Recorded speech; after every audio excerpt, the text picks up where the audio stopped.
Hello there. Today my video is going to be about a conspiracy theory forwarded by the Jews and Muslims that the Pashtuns are so-called descendants of the Hebrew Israelites of the first millennium BCE. This topic is often attributed to oral tradition and claims by Pashtuns to be descendants of Solomon.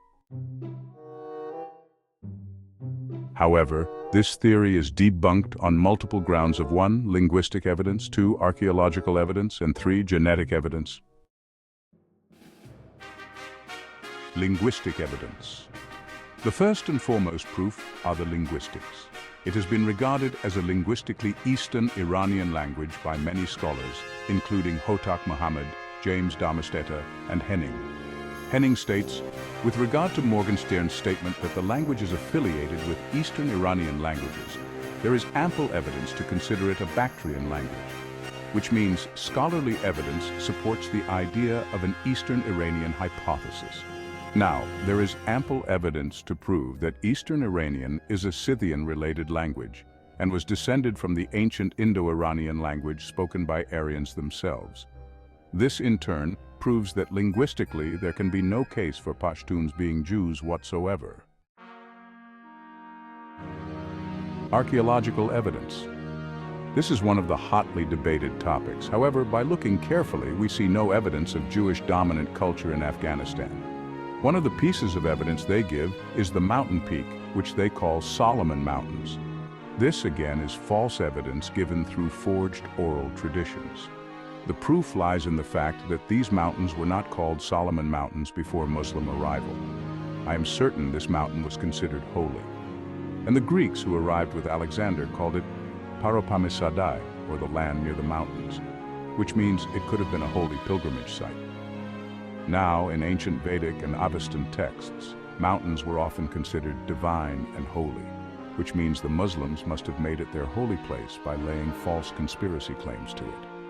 There is a peak in Sri Lanka known as Adam's Peak, which was never called Adam's Peak by indigenous people. Afterwards, they did.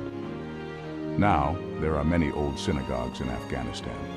However, they have been associated with the Afghan Jews and not the Pashtuns. So, archaeologically, I don't see any reason for them to consider it as Jewish or Semitic. Genetic evidence. This here is a big thing. Genetics often can defy both archaeology and linguistics. However, most of the time, they properly support the linguistic and archaeological evidence, which here is evident. The Pashtuns in their paternal lineages have about 50 to 65% R1A1AZ93, hereby proving they are Aryan descendants and not Jewish. The only gene which can be used is G, but this is a European genome, possibly entered in Ashkenazi Jews through the Europeans.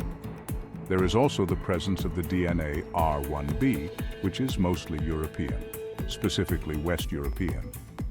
This, along with the mtDNA analysis, which says primarily West Eurasian, proves that the Pashtuns are Aryans and not Jews. However, the Jabur tribe is East Asian Mongoloid and not Pashtun in origins.